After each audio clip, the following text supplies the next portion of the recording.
morning, and today, you know what we're going to do?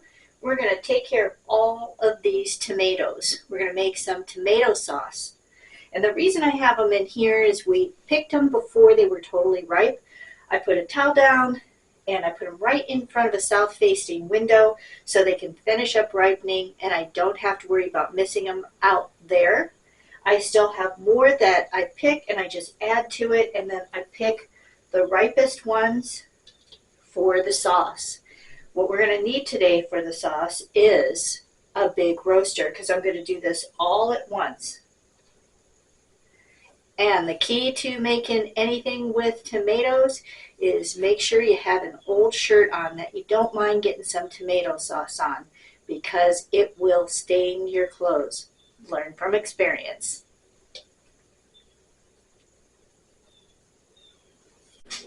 The way I set this up is just like an assembly line. So I'm going to have two big bowls. This one is for getting everything washed and bringing it from the other room. Once it's washed, then I'm going to go ahead and put them up here, and I'm going to show you how to trim them.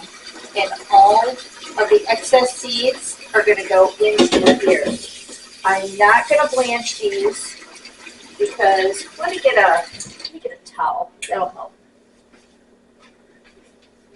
We'll put a towel here, and that'll save us from having so much water.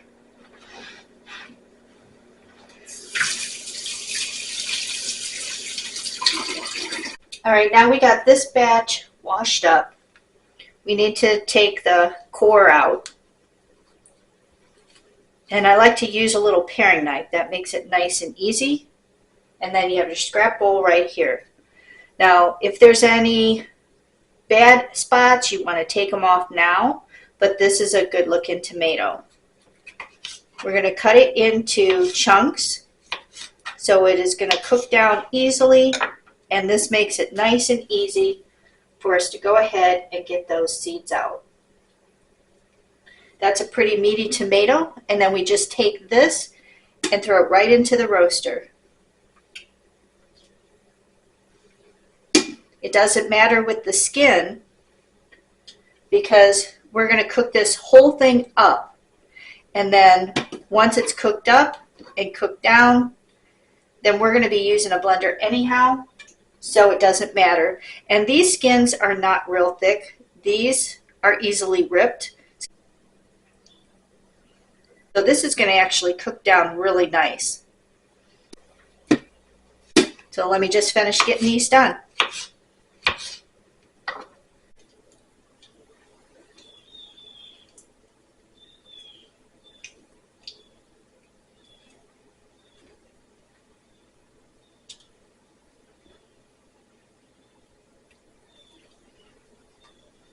The other thing I wanted to mention is to make sure and put a towel underneath of where you're cutting those tomatoes to. It's going to save you a lot of cleanup. And in between, when you find that your cutting board gets messed up, just take it and dump it off into your garbage bowl.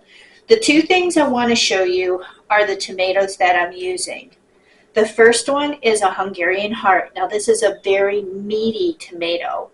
And once again, the skin on this is not very thick. It's easy to break down, and that's what I look for as well. The second one I'm using is the Cherokee Purple. This has more of a robust flavor, a much stronger taste than this one.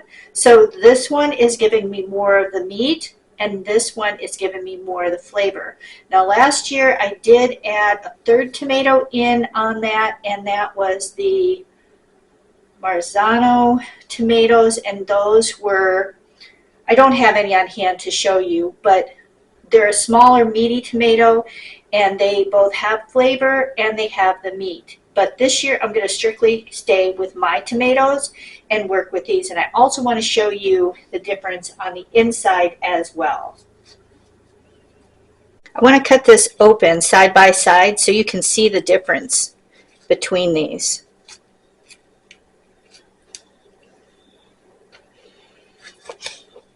This is the Cherokee Purple,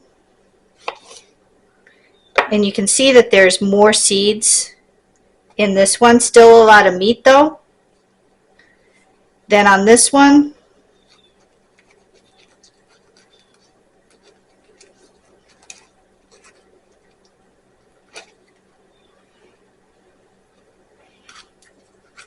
when you cut this one open, look at the difference. See the seeds that are in this one, and then how much meat is in this one. So this combination makes an excellent sauce. Now that we've got all the tomatoes cut up and ready to go, this roaster is full. I'm going to go ahead and put the lid on, and I'm going to set this for 300. In a half hour, I'm going to come back and see how hot it is and what it's doing, and then we'll go from there. One thing that's nice about this method is you do not have to stand over it. You can also make this by standing at the stove and doing it in a big pot. But I don't want to have to watch it that much because I got a lot of things to get done today and some other stuff to get preserved as well. Plus, I have a grooming appointment today. It's going to be a busy one. All right, you saw such a big roaster out there full of tomatoes. We went out and harvested, and I got a whole nother table full. This time of year, going to mid-August to the end of August, going into September, is a very busy time for preserving. Not only am I doing this, but I have to pull some pumpkin, I have to pull the spaghetti squash, and then I like to go out to Miller's Farm, and that's where I get more peaches to preserve for canning. And I get to pick apples out there as well, which is always fun to do with a family member, or if you can take your grandkids or your kids, that's something they'll remember when they're an adult and they have their own kids. It's been about a half hour. And you know what? This is heating up really good. There's liquid in the bottom. We'll give it a good stir. And man, does this smell good. You don't put any type of flavorings, seasonings, anything in at this point. We're just going to hold off. And now I'm going to leave it at 300 for now. And we're going to let this go for a couple hours. And then we're going to check it. Hello, I just got back from my grooming appointment. And this is looking good. Looks like everything has cooked down real nice after a couple hours. Everything's really soft. So now what we're going to do at this point is we're going to leave the lid off, and then we're going to let some of this evaporate. We're going to keep it at 300. And if I see that it's not evaporating quick enough, we'll go ahead and we can turn it up a little bit. Let me catch you up to where we're at this point. It cooked till about 10 o'clock that night, and then it was reduced by probably 2/3. There was about a third of the amount that I put into the roaster, and once it cooked down to that amount, then I put it into a big stock pot and I put it into the fridge. It was too late to do anything, so I let it go, and I'm going to do it this morning. I'll show you what it looks like. This is the stock pot that I did it in. And then I'll show you the thickness of it. But before I do that, let me tell you why I have the blender out. Remember, I did take all the seeds out, but I did not take the skin off. I went ahead and cooked all that down. And then I'm going to put it into batches, into the blender, blend it up. And then I'm going to put it into another crock pot, and then we're going to heat that up because we have to get this temperature up in order to can it. But I want to get the blending done while it's cold and not try to put it in here hot.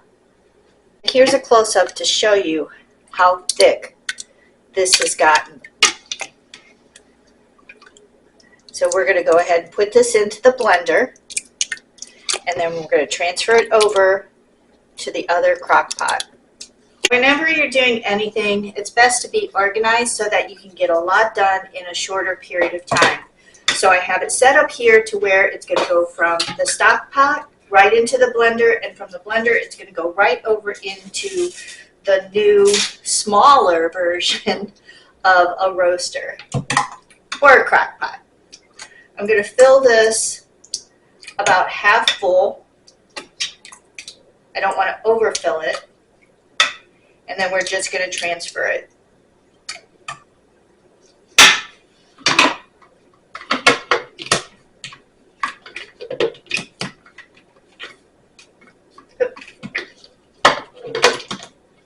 There we go. And then I'm going to put this on just a custom blend. We'll turn it up. And we'll go ahead and get started.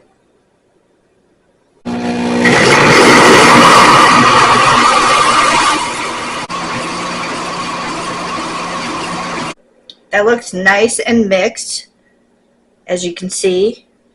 So let's go ahead and pour this in. You get to see it.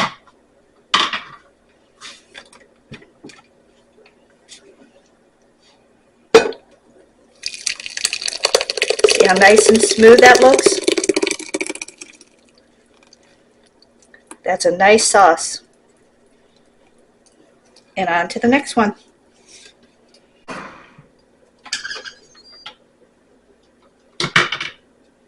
And once we get this done, then it's important to make sure that we get everything prepared for canning. So I have to get the water in, and there's two different ways that you can water bath the cans. The first way is to have a stock pot and then fill it with the water, have a tray on the bottom that holds it up, because you never want to put the cans right on the bottom where the heat is. You always want to have a source that's going to lift it up. The way I'm going to do it though is by steam. I have a steamer.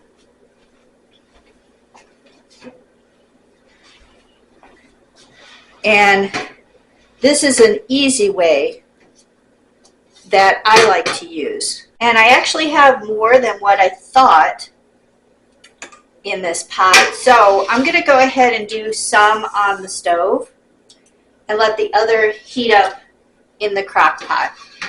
And then I'm going to show you what you need to do to get your cans ready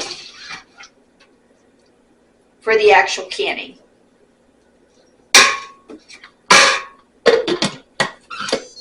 Now, the other thing I like to stress when I'm doing anything is not just organization, but also make sure that you clean up as you go.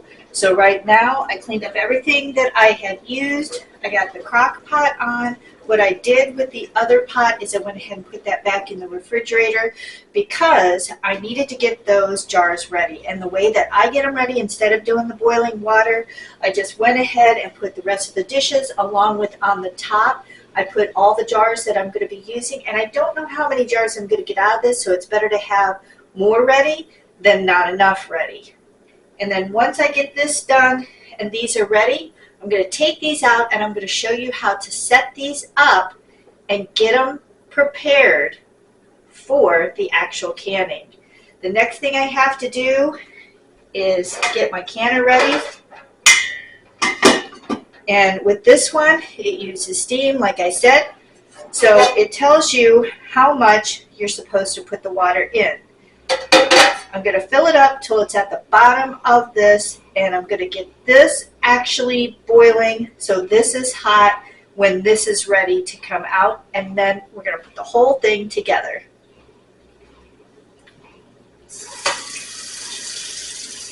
Now that that's ready, we need to get our nice, hot, clean jars out of the dishwasher. I'm going to start with 4 at a time, and I'm going to keep this closed to keep these hot. We're going to check this. I want to check the temp on that.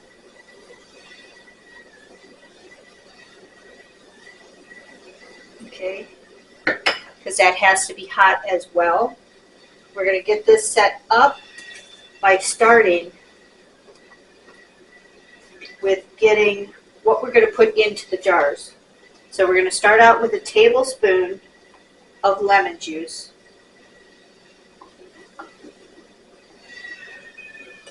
And this is going to help with the acid level for canning, because we're water bath canning. We put 1 tablespoon in each pint jar.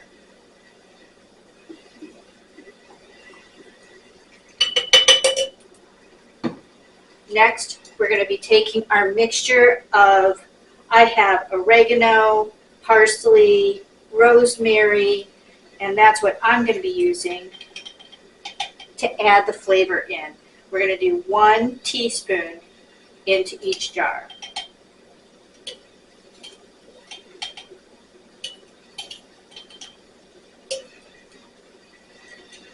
And the last thing we're going to be adding is the salt. Let me double check that.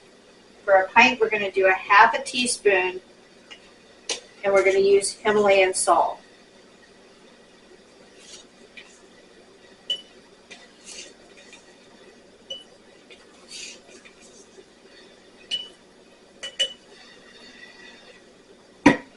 All right, we're going to start labeling.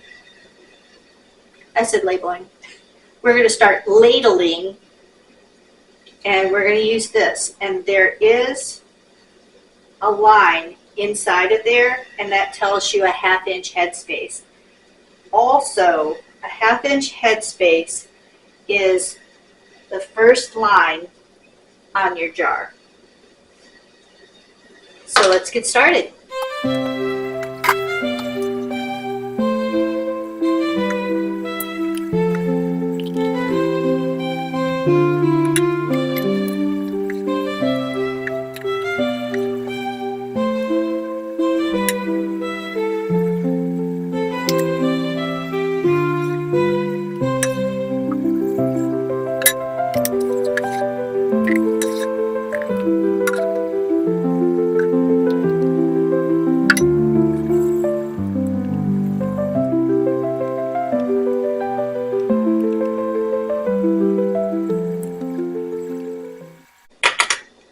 All right, now we're going to place these on right in the middle, and we're going to put these on finger tight.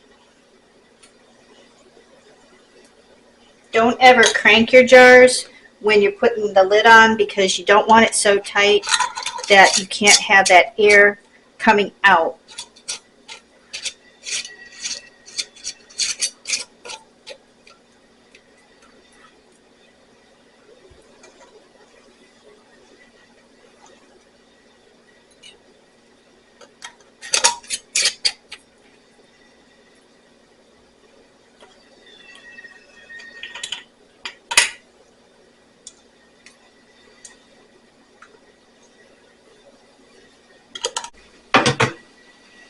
We're going to put these back in here.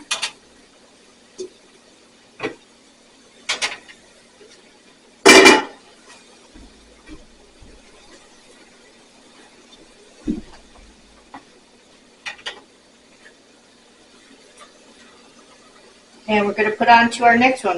We'll get 1, 2, 3 more for this batch. All right, I put the last 3 in there. And the one thing I forgot to tell you is make sure you wipe off the top before you put the lid on. I had to redo that. So that's very important, and the reason why is that you don't want any little particles to hinder the seal, because once that seals onto that, that is where the preservation happens. So important tip, don't forget to wipe the top of the jar out before you put the lid on. Now we've got 35 minutes, and then we'll take them out.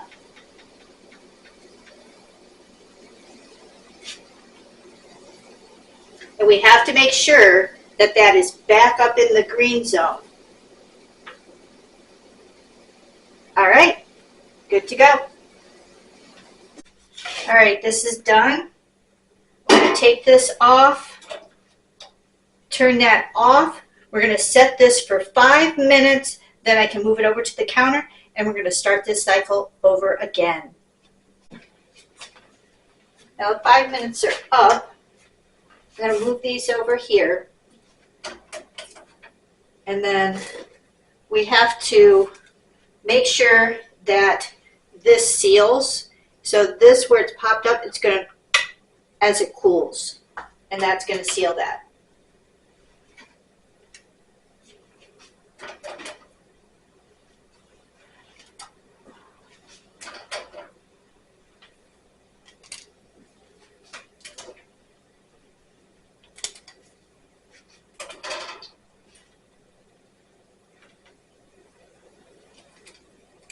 And now we got to add more water into there, and if any of these do not seal, we're just going to put it in the refrigerator and we'll use it as a dinner. So it's not going to waste unless you would let it sit out, and then it could spoil. Now we're going to get the last jars out of here, and we're going to get these filled. We're going to do 5. And whatever's left, we're going to have for dinner tonight. Now let's add this to the last, the one we're going to use for our spaghetti tonight.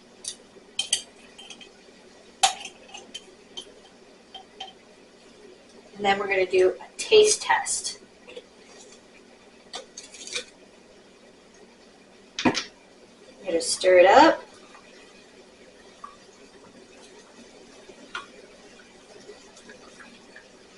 And the smell is so good. Just take this.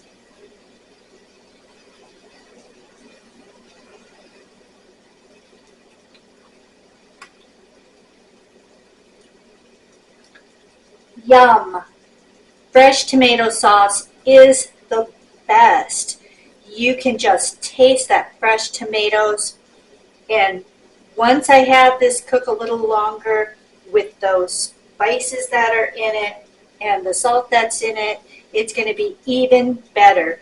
When you sit and you have these jars and they sit and those herbs just percolate in there,